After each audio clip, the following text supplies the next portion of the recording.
You see? See? Smart people think this is funny. That was Elaine in an episode of the Seinfeld sitcom called The Cartoon. She's talking about cartoons in the New Yorker magazine.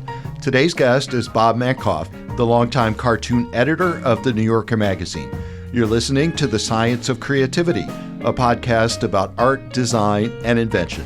I'm Keith Sawyer, and I'm very excited to have Bob Mankoff on this show. We'll talk about this Seinfeld episode, and you might even get some tips for how to win the Cartoon Caption Contest.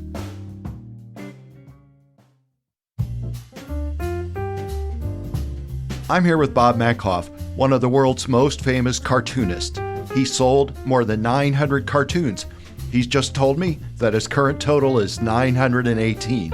Bob, welcome to the Science of Creativity. I'm not the world's most famous cartoonist, but I will say I'm not the world's most infamous cartoonist. I don't know who that is, but it's not me. So far, I haven't been canceled, and I'm not known for my notoriety. Let's put it that way. So I'm happy to be with you to talk about creativity and I guess my area of that, which would be cartooning. Yeah, as a matter of fact, I've read several of your books. Maybe I think I read all of them. And one of your books, you wrote that cartooning is idea creativity on overdrive. So yeah, tell us a little bit about that. Well, as a professional cartoonist, when I was doing that full time to put food on the table and a roof over my head and my family, you don't just come up with one idea for a cartoon. When I was a cartoonist for the New Yorker, before I was cartoon editor, you do 10 or 15 ideas at a minimum, and you have to do it every week. If an artist comes up with one idea every year for a kind of style, that they'll beat that to death.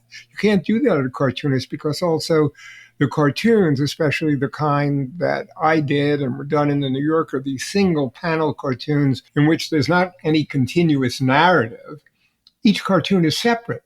So each idea has to be a new idea. So what I said is that it's on overdrive and it becomes a kind of a petri dish for creativity, in that you need to get the ideas quickly. They morph quickly into variants of those ideas. And so that's why I thought it was a sort of an ideal form for studying the creative process. You could follow a theme or a trope as it actually developed among the cartoon community. So really, when I became cartoon editor, people who wanted to publish in the New Yorker would meet with me and say, how many cartoons should I do a week? And I'd say, well, do 10. And they say, well, why 10? And I'd say, well, because 9 out of 10 things in life don't work out. Right.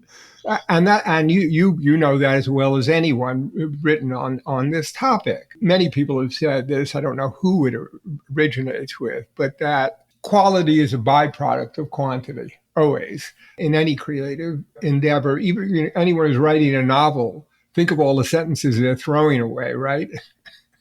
That they're not using. So absolutely. That's my story and I'm sticking with it. Well, we do have some listeners, I think, who haven't looked at the New Yorker or maybe haven't looked at it recently. Sure. I've been reading the New Yorker for over 30 years. Yeah. Focused on, I tell my wife, this is how I learned how to write nonfiction, by reading the incredible writers for the absolutely. New Yorker magazine.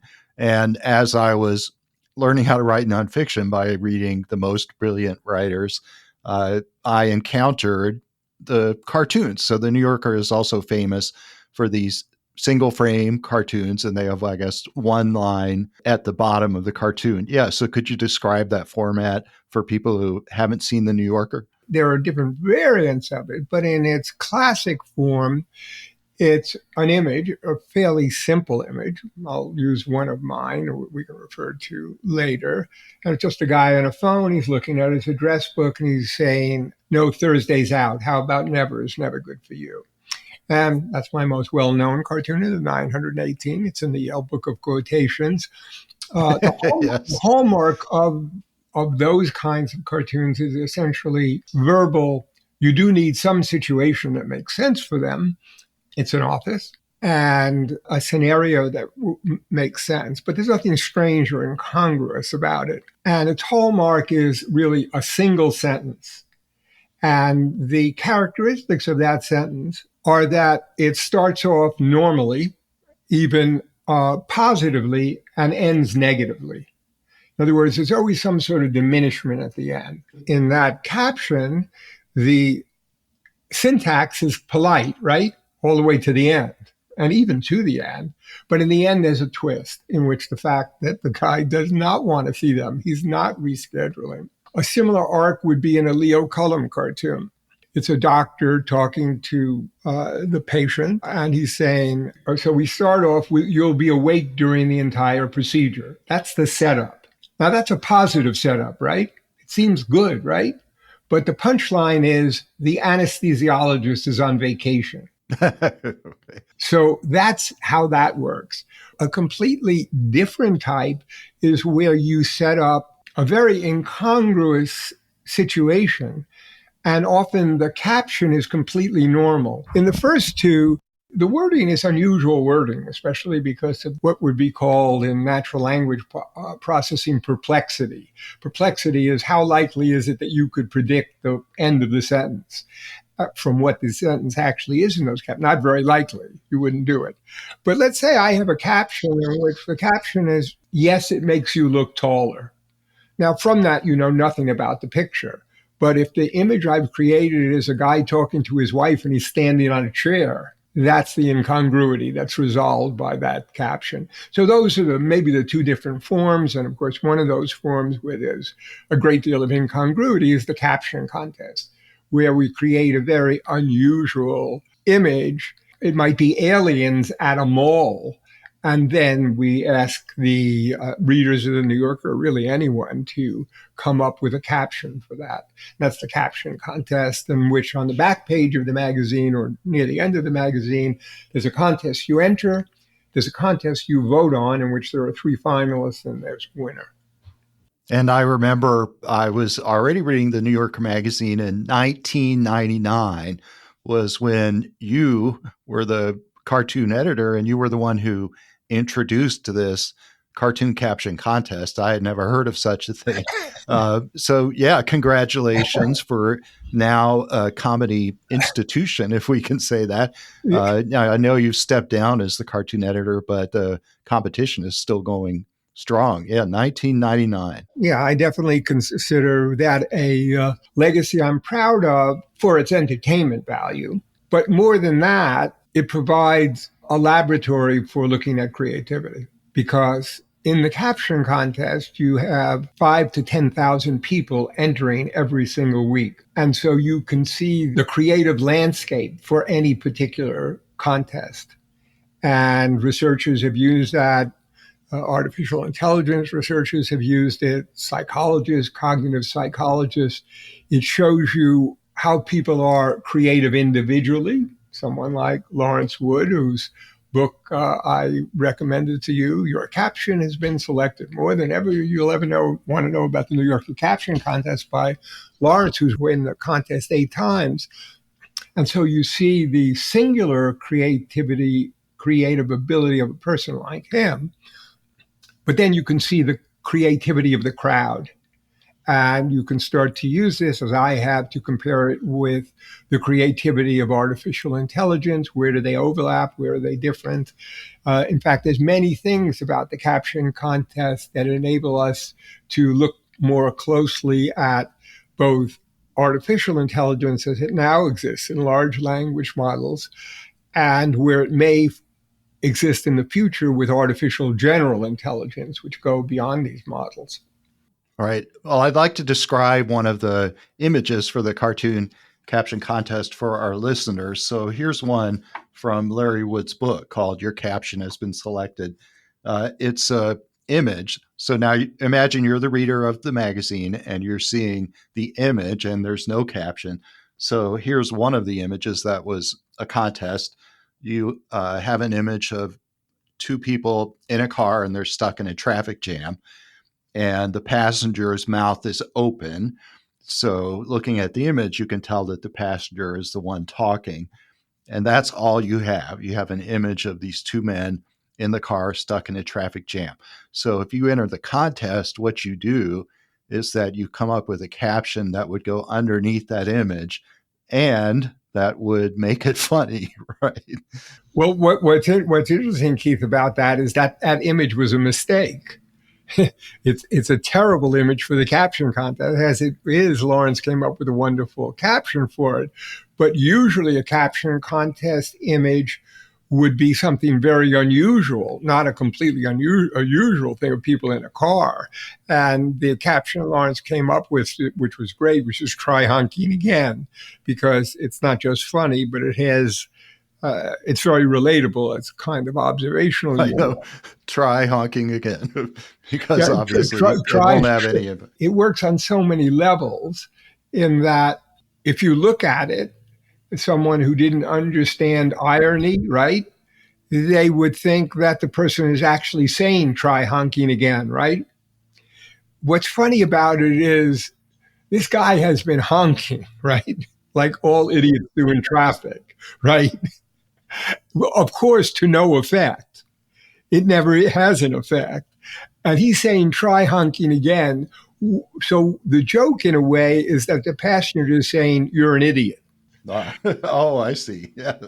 So, I mean, and this is how it works subtly in our mind. What I find interesting about a more typical contest would be, I'm looking at one now, it's a guy on a subway train, an ordinary businessman, but right next to them is a caveman with a club. Okay, that is incongruity, right?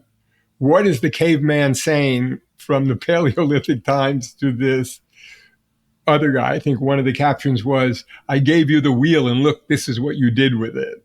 But that's more typical of the caption contest. And as I said, 5,000 to 10,000 people enter. And now I think it's up to around 900 as a contest. And for the first 500 or so, I judged it along with my assistant. And then around the mid 550s, we started to use crowdsourcing. Oh, could you say a little bit about that? I mean, you're talking about having 5,000 to 10,000 people who've mailed in one line, one caption. And there was, I assume, someone in your office somewhere who was reading 5,000 and then just got overwhelmed. There is a movie made about me about 10 years called Very Semi-Serious, in which my assistants are being interviewed about how soul-crushing that task was. So it's sort of torture by humor, if you can imagine it, right? You can imagine anything is pleasurable pretty much as torture if you have to do it over and over again. You know, your first bonbon is okay. Your second 10,000th chocolate, whatever dessert is not going to be too good. So I became disillusioned with the process, whether it was by my assistants or my assistants as well as myself. I realized that you really can't do this successfully. That looking at humor diminishes humor, judging humor diminishes it, especially if you're looking at hundreds and then thousands of captions. You can make judgments, and I don't think they're completely terrible, but I didn't think they were, let's put it this way, they were suboptimal. And what I was looking was for something that was optimal. I don't think I achieved what was optimal, but the crowdsourcing was better, at least as a first cut, than any one person looking at 5,000 or 10,000 captions. And the crowdsourcing worked this way, working with data scientists at the University of Wisconsin in Madison, in that people go online now, they do. It's a different algorithm, but this is how it was at that point. And you rate each cartoon as unfunny, somewhat funny, or funny. And there's hundreds of thousands of ratings, and the best ones, or the ones that people like the most, start to sort of bubble up to the top, and they compete against each other. And from that, you usually get, out of 5,000, you can look at the first couple of hundred and get definitely decent candidates for captions that are good, and eventually captions that will win and be finalists. But there are drawbacks to it, in that in the end, you have the really good captions competing against each other. And the only way you have of judging is saying at this point is, I think it's unfunny, even though you thought it was funny before. So That's right. I would be looking for a better way. Ideally, If you had an infinite number of humans or AIs looking at everyone separately, it would only judge it once. They wouldn't see them over and over again. But we go to war with the army we have. Right. Yeah. And of course, in 1999, this crowdsourcing wasn't an option because there was no internet. And I think it was 2016 when you started the crowdsourcing. Yeah, 2015 or 16, I was contacted by Rob Nowak from the University of Wisconsin. They had an algorithm that was for judging very different things. It could be the length of something, or they were just looking at a way to crowdsource judgments itself. And you can see things in which that works very, very well. The size of objects, the intensity of colors. Where it doesn't work as well naturally is when there is no objective truth. It's a cliche to say humor is subjective, but for that, people tend to think that it means that one person will differ from another in their taste and choice, which is certainly true. But what it doesn't take into account is that there's not only intersubjective differences, there's intrasubjective differences. You will think something is different depending on many different variables. And also, humor itself is not monolithic, whether you like wordplay or absurdity or a cartoon that you can get, which will bring us to perhaps the Seinfeld episode about the fact that not everybody gets New Yorker cartoons. And maybe for some cartoons, perversely, we have created cartoons in which there's nothing to get, just so that we can feel snooty and superior to the people who are struggling with it. Well, with the crowdsourcing, I can see there's the obvious benefit that you don't have one person in an office, but are there any flaws? It seems like you mentioned where the crowdsourcing, could it ever pick a suboptimal caption? Well, because the crowd itself will pick suboptimal, because the crowd one of its failings is this. People are going up there rating as unfunny, somewhat funny, and funny, and then clicking again. Well, that puts subtle humor at a disadvantage because you'd have to look at it longer, right? And it privileges, I like using these fancy professor words. I'm sure you've heard it. It privileges puns and wordplay in which you get right away. And so I think they tend to bubble to the top because they're very easy to process and because the crowd will also favor things that tend to be like what it did. And since wordplay tends to be dominant and you've done wordplay, you may appreciate. So there's all sorts of biases and slants that go in that make it not ideal from my point of view, but it's, quite democratic. The other part is that people can, if they're so inclined, so obsessed, so perverse, try to game it, They care so much about winning the contest that as soon as the clock ticks over at midnight Eastern Standard Time, they're up there trying to downvote every caption that's not theirs. Oh, you're kidding. No. So they're people who have enough time on their hands. I don't think they can influence it much, but they probably could influence it. So you have all sorts of stuff like that. So that would be the downside of it. I think that overall, the upside for the scientific looking at humor is you do now have a data set of millions of entries that have been ranked for humor. And therefore, with the latest advances in AI, you can start to have AI look at what the differences are between what people rate as funny and what they don't rate as funny. And that's one of the things I've been involved in to see to what extent you can have AI create a couple of things, create funny captions and understand humor. Oh, that is fascinating. So, yeah, say a little bit more about that. So you've got 10,000 people who've entered a caption, and let's see, you could enter. So every single caption has a ranking. from a maximum of 3 to a minimum, I guess, of 0 if no one thought it was funny. So, you sort of cut out the very top and the very bottom, and you look through a whole middle swath.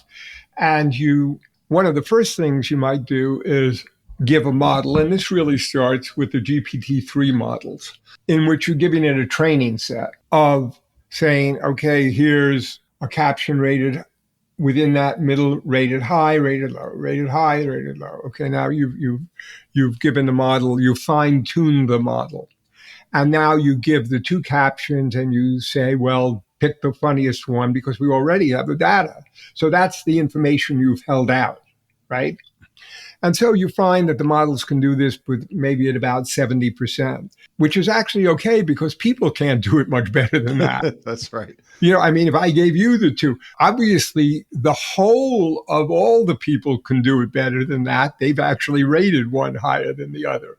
But for all the ones that were rated higher, many people also rated it lower. I think this shows you that the phenomenon is noisy. Humor is a noisy phenomenon. There's signal and noise, but they overlap a lot. And there's no absolute ground truth. But I think that's one of the advantages of these models. We're not dealing with absolute ground truth. We're dealing with human behavior and seeing to the extent that if you're using this model, you can find something useful to do with it. And I'm focused on that now with my company, Cartoonstock.com, world's largest database of cartoons. We get thousands of cartoons. New cartoons come in every week from the New Yorker, everywhere else. So my task, you can go up on Cartoonstock.com and you want a cartoon for your presentation, your book, your textbook, your blog. In order to make this workable, I have to have these cartoons tagged and keyworded so you can search for them. Well, this costs money. It costs about $1.15 for an intelligent human being to look at a cartoon, be able to understand what's in the cartoon, and then give 10, 15, or 20 keywords that help you find it. Well, with the latest models, first of all, I'm not substituting. I don't fire anyone. I just use them for something else.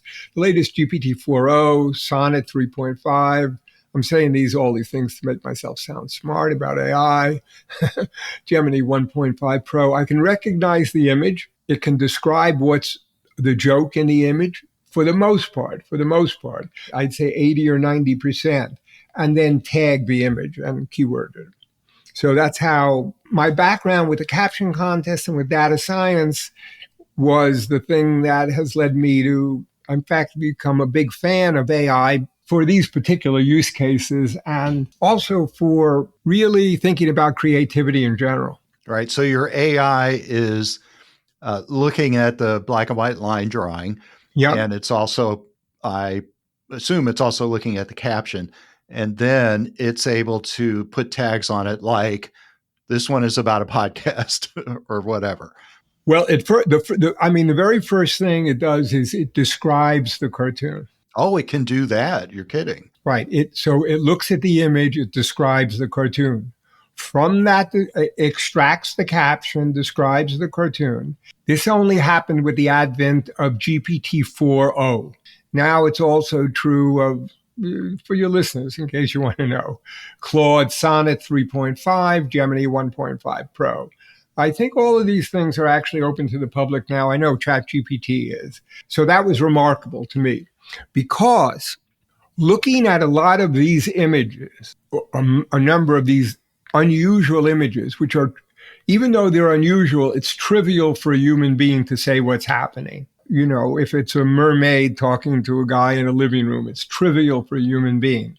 It was absolutely not trivial for any image recognition system because the original image recognition systems that Google had were based not on incongruity, but on congruity. You know what I mean? All the things make sense. The fact that these Caption Contest images are so unusual were almost, to my mind, a kind of AGI test. AGI is artificial general intelligence, like human beings have. It's not there yet, but this is a bar to cross, okay? I mean, I'm looking at an image now where the caption is any happily married people here tonight. And it's a guy who's doing stand up and he's standing on the bed that his wife is sleeping in reading a book. Okay, that is a weird image. And the fact that GPT-4o and these other things can recognize and describe that image and really go beyond that. They also go a little bit beyond and explain sort of as a person would what the joke is. And that was part of this paper I was in, Do Androids Laugh at Electric Sheep? And this was done with GPT-3, and at that point, they can't recognize the image, but the question is, can they explain the joke? And for the most part, we found out that people could explain the joke better, although it was a little bit fixed because the person involved was Jack Hessel. Jack Hessel worked for the Allen Institute for Brain Science and a very, very smart guy. I think most people would have a good deal of difficulty looking at a caption contest and fluently describing what's in it. I know Joe Biden and Donald Trump would. Sorry for the joke. Okay.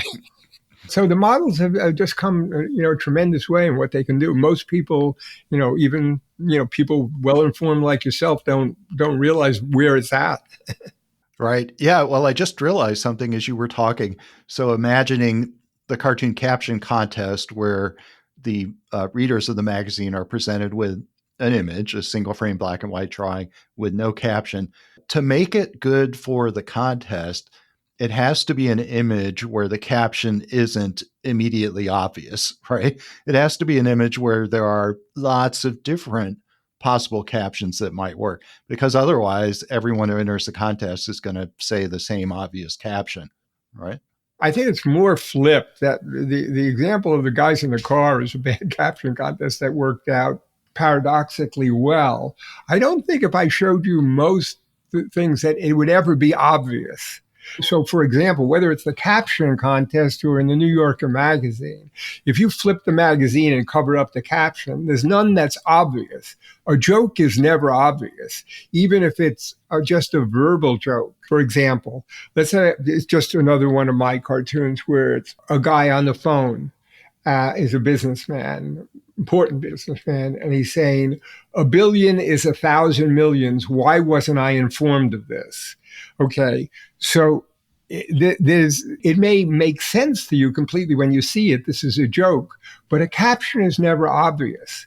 A caption is never obvious because whether it's an incongruity or not an incongruity, if it was obvious and a joke, then people could just create innumerable numbers of jokes. I think what you're getting at is, I would look at it another way, that there's a sweet spot. Let's say we'll focus on the caption contest and what I'd call is called bisociation. Actually, Arthur Koestler, the writer, the novelist, and the philosopher came up with this. When you have different frames of reference and somehow you have to reconcile these frames of reference, but there's just two different frames of reference. So if I have a boardroom and I just have a boardroom, that's nothing. If I had a boardroom and everybody's got a parrot on their shoulder, okay, what I will say this right now, that you're thinking about that image, right? You know it's funny, right? And you also know there's some caption that would work for it. Now, what might be obvious to you is that, what do parrots do? Well, they poop. Okay, you could have a joke about that. But they repeat things, right? This may be what you communicated to me in one of your emails. Once I tell you the caption, we've got to think of a better way to record our meetings. It becomes obvious to you, right? But that doesn't mean it was obvious before that. It just fits perfectly. I think that's what you were referring to, that we stare at the contest, we can't think of things, and then when we see it, it seems obvious.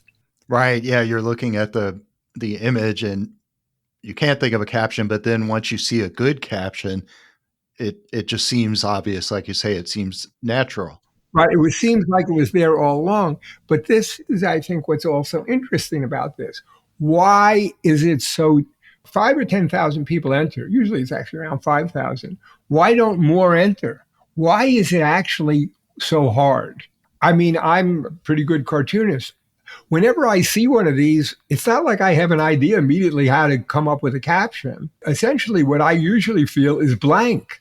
My ideas behind this about why that happens is that, and you're a creativity researcher, so this is your area, there are certain things where we look at it and we know, okay, I know how I have to go about solving this, right? It may be hard, but I know when I'm looking at the crossword puzzle, right? Or I'm looking at a Sudoku or this other puzzle, Suko, I understand how I have to go about it, right? And I start looking at it. When I'm looking at the caption contest, at least originally, I think I have to go about it rationally, right? I think I can just apply my normal cognitive techniques to coming up with the answer. But you can't. And that's sort of a dead end. And that's why I think that it's often very intelligent people, smart people, just can't come up with anything. They're restricted by their own intelligence and they feel that they can just figure it out rather than essentially free associate, along these different parameters or frames of reference.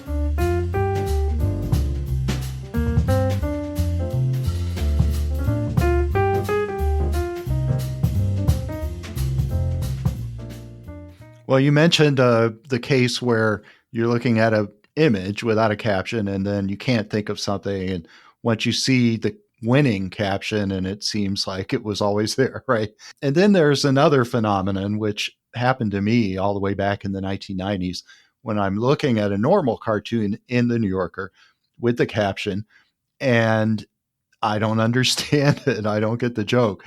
So I'm sitting there staring at this cartoon. I'm a smart guy. I read the New Yorker all the time. And I'm not sure why this is funny. Yeah. And then I'll show it to my wife and she'll say, I don't get it either.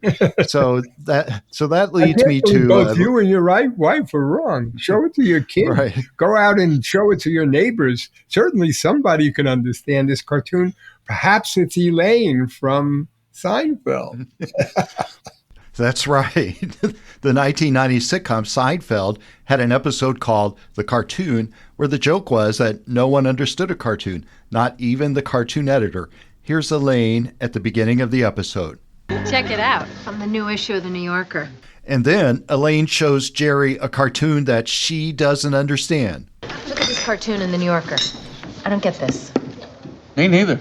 Elaine shows the cartoon to several other people, and no one has any idea why it's funny. And no one gets this cartoon. Okay, so tell us about this. Did you know that this was going to be in the Seinfeld episode? I did, because the person who wrote the Seinfeld episode, it was a New Yorker cartoonist who wrote for Seinfeld, Bruce Eric Kaplan. And so he wrote that episode. So we knew about it. We got the script beforehand. I pushed to play the cartoon editor, the guy who he was on the Jefferson. He's passed away now.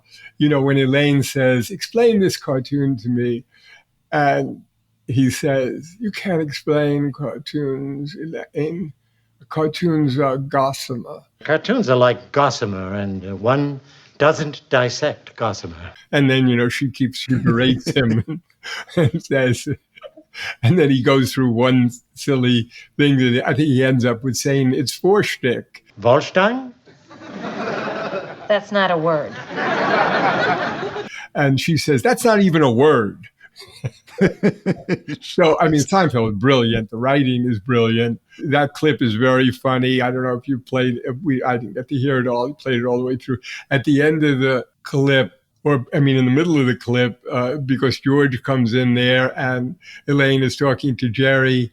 And then George comes and she says, come on, we're two intelligent people. We should be able to figure this out. Of course, George is there.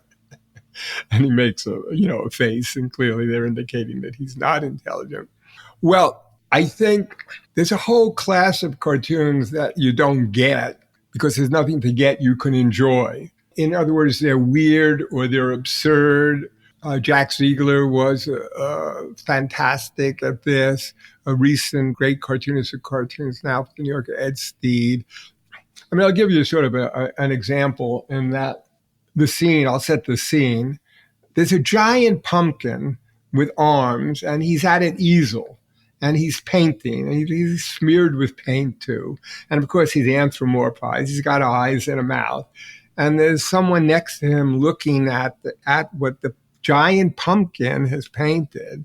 And the pumpkin is saying, good or just good for a pumpkin? I see. Okay, so we see how different that is along a whole continuum from my No Thursdays Out cartoon, right? In which there's a cartoon that you absolutely get, or a visual cartoon in which it's a French army knife with all corkscrews. So immediately you put it all together. Now, I recently had a young woman write me saying, my husband and I really like this cartoon of yours. We keep laughing at it, but we don't know what it means. And I thought that was interesting. And what the cartoon is it's in a courtroom, and there's the lawyer. He's facing the jury, and his client is next to him, and says, all he's saying is, ladies and gentlemen of the jury, say hi to my client. Okay. Now, that's sort of just a subtle kind of whimsical humor. To people who find it funny, it's the contrast between the very formal setting, right? If I want to set it up, and I would say, okay, it's a very formal setting. What should he be saying? Ladies and gentlemen of jury, this is my client, the paragon of virtue. He's going to be saying something in formal language. The fact that he's introducing him as though it's a social gathering to say hi is something I found funny, the New Yorker found funny, other people found funny. It's a little bit hard to explain, but sometimes we like the kind of humor in which it isn't an out-and-out joke. It's playful or it's whimsical. I'll give you another example of a cartoon like that. It's once again set in a courtroom. It's by Paul Noth, wonderful cartoonist. And he's saying to the jury, is my client innocent? Probably not, but it's nice to think about. Okay. So whether you find that funny or not, some people will, some people won't. But it's a more playful kind of humor.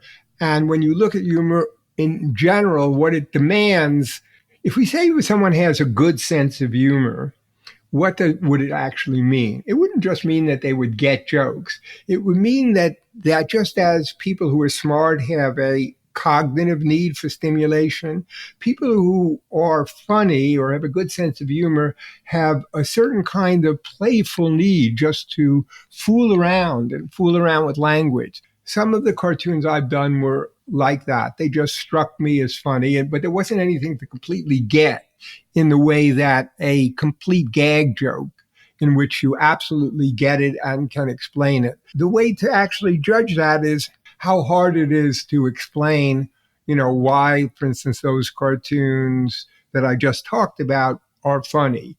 I think I found that funny, in doing them or in picking them, because I'm exposed to so much humor that I'm looking for something a little bit offbeat. I would compare it in a way to the kinds of music people like.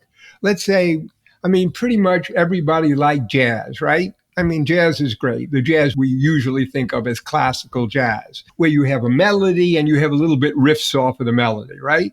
There's something sort of pleasant about what I call novelty within a cocoon of familiarity.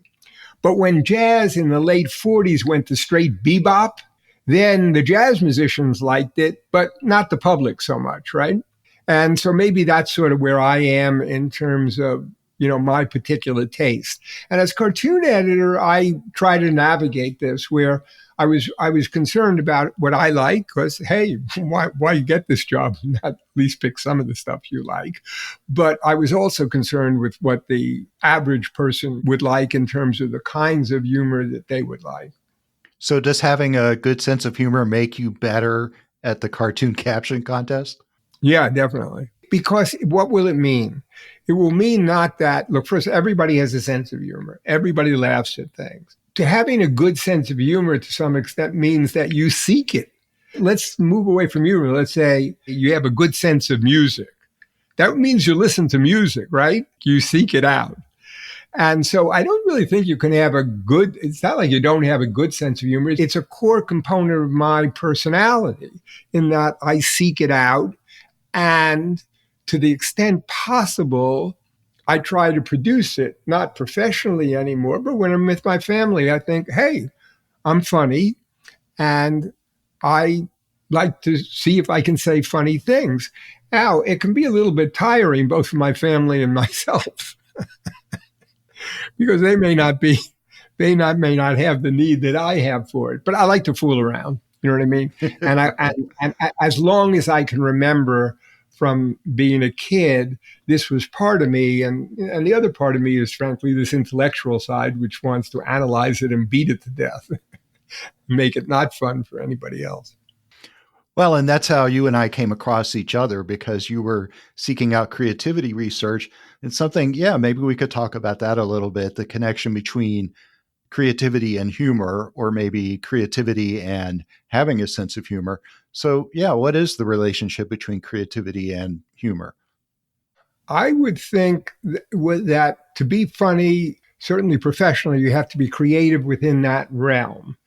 And I would say for the caption contest, you're as a creativity researcher, so you would have other ways to test creativity, whether it's, I don't know, the remote associations test, or I would say there would be a big overlap.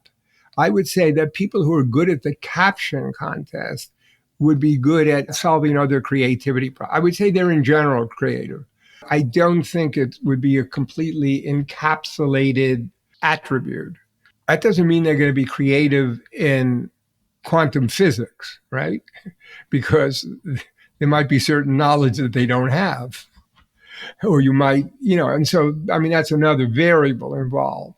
But I would think that there's a flexibility of mind that I think is probably generalizable to other phenomenon. But certainly you have to, I mean, it depends what you mean by creativity. In your book and in other books, we talk about it, novelty that is valued in some way, how prolific you are at it. And there are studies. There's an interesting study by a guy who's a creativity researcher. I mean, his name is Barry Kudrowitz. I forget where he is. Maybe he's somewhere in Minnesota, University of Minnesota. But this was a study he did some time ago in which he showed that he had improv comedians versus product designers.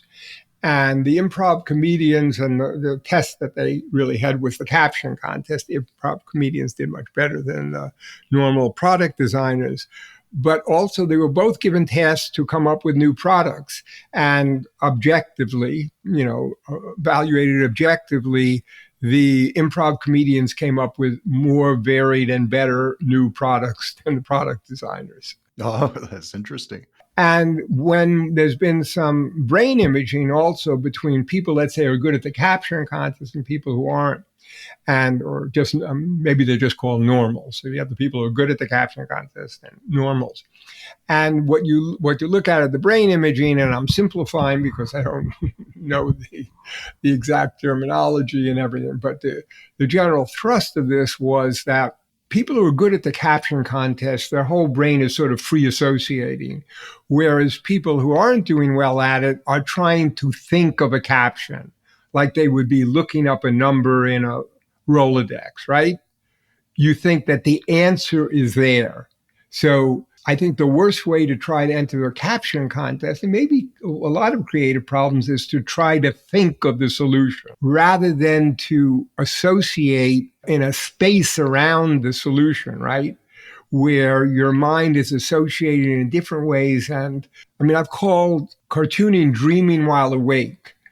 When you have a problem that you can't solve, you often sort of close your eyes and I'm doing this now, sort of, and you're thinking, but you're not thinking in words. Hey, you're the creativity researcher. Tell me what's going on. Right. It's what we're focused on studying. Absolutely. And that question made me think of something toward the beginning of our interview. You were talking about artificial intelligence. And then as you were talking about approaching an image and trying to come up with a caption, that the less creative people will treat it as a problem with a single answer. Right. And to me, when I think about a computer trying to come up with a caption, I imagine the computer doing that. The computer is trying to find the solution. I don't know. What do you think? It's not doing that at all. because these new models aren't doing that at all. They don't have any words. They don't have any data. They just have parameters. They are not thinking of that. What they are is a semantic space of 10,000 dimensions. People don't actually realize, for the most part, how they're working and the mystery at the heart of it, which is sort of the mystery of our own brains, in that when I'm talking now, I'm bringing one word after the other. Am I going into my brain to select the words? No, the words are being created out of something that are not words. Something underneath words, thoughts that then get expressed as words. That's also what's happening in these models. The way the model is actually predicting the next word. But that's weird when you think of, here I've described the cartoon, and that's a big string of words. And now I put more words after it and say, come up with captions for those words. I'm actually looking at this now because we also have a caption contest on cartoonstock.com. By the way, you can go there now and go where it says more, enter the caption contest. Cost you, I think, $3, and you can win $500. And it's sort of like the New Yorker caption contest. And the contest that's up there now, this is not the New Yorker contest, and I'm actually having one of the models describe it. The image shows a cartoon depicting an awkward dinner date between a man and a woman. They're seated at a small round table with a red tablecloth, blah, blah, blah. The woman appears annoyed in front. The man with spiky hair looks nervous and uncomfortable. He's holding a glass of wine and has a fork sticking out of his forehead. Okay. That's our caption contest. And what I've asked this is Claude 3.5 to come up with captions. And here, one of it was, I said, stick a fork in me when I'm done, not before we even started. So it comes up with captions, but it's coming up with captions based on all those words and the description. It's not looking for a caption. It has no captions. When people say this is generative AI, that's what they mean. It generates the words one at a time. So I do think it's doing something analogous to what we do, although not quite as good yet, in that it's all the words in its 50,000 vocabulary are related to every other word in a giant matrix that is set as parameters. And as soon as I put in the description, all of those moved around a tiny bit. And all that happened when I asked it to generate either the description or that is it generates one word at a time. And then all those parameters, the billions of parameters, all shift around. I mean, I know it sounds like I'm blowing smoke, but think about what happens right now with what I'm doing and what you're doing, in that every word I say somehow is changing my brain structure a little bit to change the words that I will say. That is, in a way, what's happening with these large language models. And the thing to remember is these large language models are not computer programs, which we're used to, which are storing data, looking up things, and then producing that. An interesting experiment, if you want to use ChatGPT to show that, is like you're a creativity researcher. You take Longfellow's, or maybe it's Wordsworth's poem, Ulysses. You put it into ChatGPT, and you say, create a rap song out of it. Okay, there is no rap song of that poem. That's impossible. And then, of course, it does a rap song. So I've gone on a bit too long, but with my rant, but I think it's worthwhile if I've even convinced one of your listeners that these models are creative. Yeah, there's no question about that. By any kind of criteria, they're creative. Oh, it's fascinating. And I'm so impressed that you've started to collaborate with machine learning researchers to prepare for the interview. I took a look at your 2023 academic journal article, which you mentioned earlier, Do Androids Laugh at Electric Sheep? And it's a really serious, I couldn't understand a lot of it. It's really serious. And since I use it practically, and I'm fascinating, I feel there is a clue here to It's not by any means the complete story, and they're not sentient and they're not alive, but there is something new on the horizon in that it's generative. If you just use it like a Google search, you're going to think, oh, it made a mistake or that. If you use it in a creative way, you'll realize, oh, well, I'll give you an example. I ask it, I say, write a story in which, except for the first sentence, every sentence begins with the last word of the previous sentence. And it writes a story. And then I say, make that into a detective story. Now, it's not like this is great literature, but it's not like what people think that somehow it's going up to Wikipedia and cutting and pasting. It's creating something completely new that hasn't existed. And I do see the future of it as a collaborative tool. We already have augmented minds in terms of how we use the internet, how we use Google, how we use word processors, right? And I don't think it's going to replace us. I don't think it's going to kill us. And I don't think it's going to save us. Okay. So I'm not dystopian or utopian. I'm practical. And so I would encourage people to use it, yourself included, Keith. Oh, absolutely. Yeah, I've had as much fun as anyone using those generative large language models. Well, we're getting near the end of our time, and I like to leave something with our listeners, and that would be the reverse caption contest. Right, the reverse caption contest. So could you describe that, and then we'll give a challenge to our listeners? The reverse caption contest is I'm going to give your listeners a caption, and they're going to have to come up with a description of the cartoon image. And once they do that, I'll pick what I think is the best cartoon that goes with the caption. And the caption is, "We'll always have Paris." Okay, we'll always have Paris, capital P. Okay, and you listeners to Keith Sawyer's podcast, you have to come up with a description, an image that would go with this, that would be funny, of course, and then I will get a cartoonist to draw that up, and Keith can then describe it on another podcast. So I think that's your assignment. That's great. Yeah. We'll always have Paris. So that's the caption. Our listeners or anyone, you don't have to actually sketch the cartoon. Right. You just come up with the verbal description. And then the way you do it anyway is that you go get one of your legendary cartoonists and they will actually draw the cartoon idea that you came up with. Is that right? Absolutely. And then I guess we'll have to show that somewhere so that, or your listener will get an image of it or something like that. How will that work? Right. Oh, it's fascinating.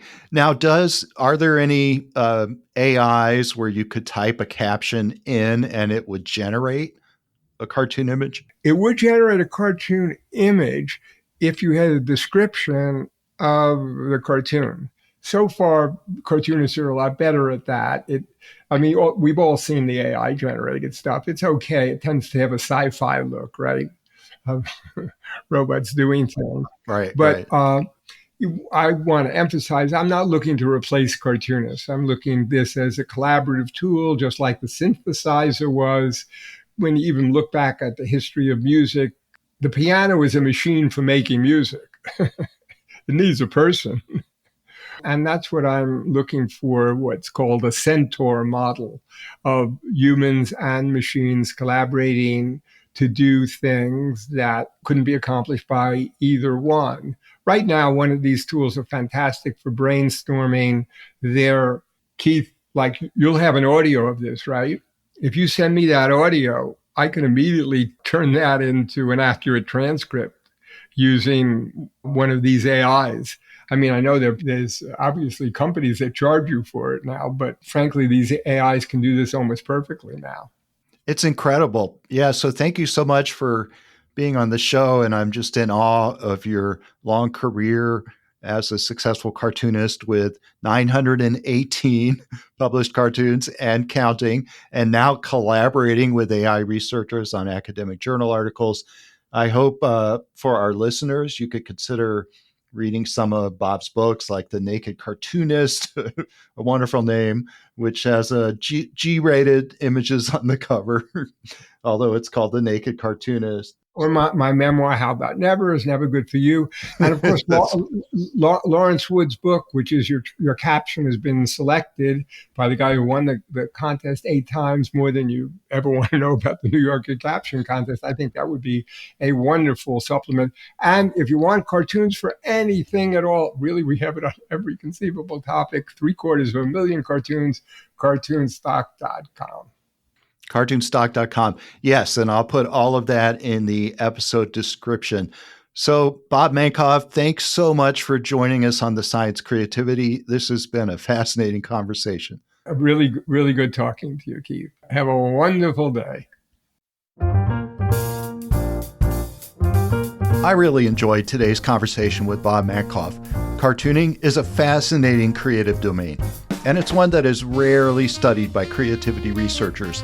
Mankoff's books about cartoon creativity gave me a new perspective on creativity, and I was intrigued to hear about his research projects with machine learning researchers. You can find information about his books and his research in the episode notes. Now visit cartoonstock.com and submit an entry to this month's Cartoon Caption Contest. We'll let Elaine have the final word of this episode, and I hope you agree with her. Smart people think this is funny. Thank you for listening to The Science of Creativity. If you liked this episode, I hope you'll subscribe to the podcast, and please rate the show because that helps others like you hear about the show. Please write in the comments if you have requests or ideas for future episodes. I'll see you next time on The Science of Creativity for insights and inspiration about art, design, and invention.